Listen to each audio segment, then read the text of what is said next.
Watch this. I'll take a totally innocent comment and just put a little spin on it.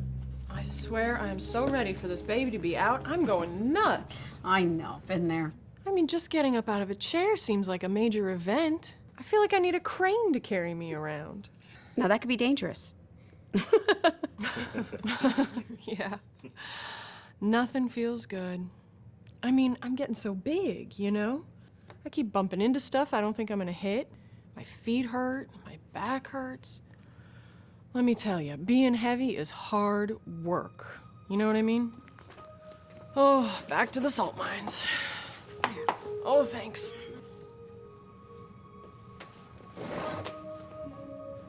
Why did she look right at you when she was talking about how hard it is being big? Maybe she figures someone your size would get it? Ah, well, never mind. Back to work, right? I love it.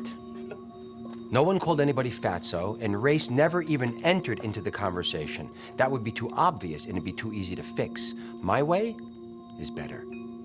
Drop by drop. And did you see how slowly Ben was moving as he went back to work? He's distracted by all of it and can't get it out of his head.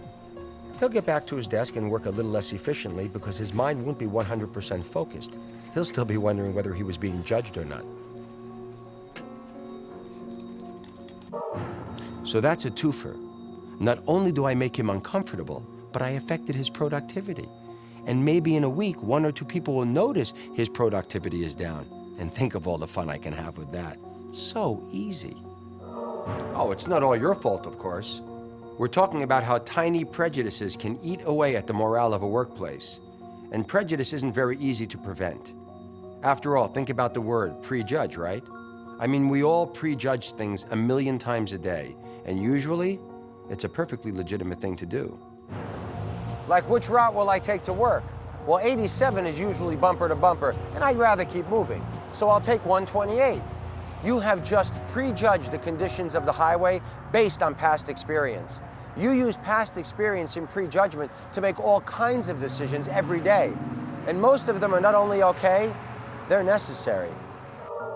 That's why it's so easy for me to push you into those few areas that aren't okay. Like when you start assuming things about a particular individual or lump people into stereotypes.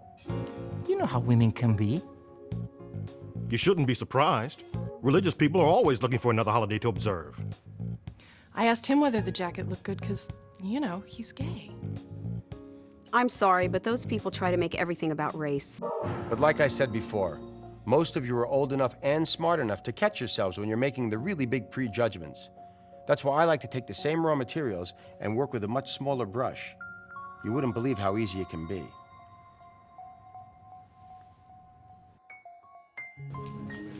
So Gina, are you staying for the whole meeting today, or do you need me to take over for you at 2? Don't worry about it, Kathy. I'm here for the duration. You know, Gina here has a sweet deal. She gets to waltz in at 10 and leave at 2 every day. Look, it's no big secret. I'm part-time, so I can be home when my kids get home from school. I'm very fortunate. Now, can we please get started? Sure. You called the meeting. Didn't even lift a finger for this one. You see, whenever Kathy gets a chance, she comments on Gina's part-time schedule.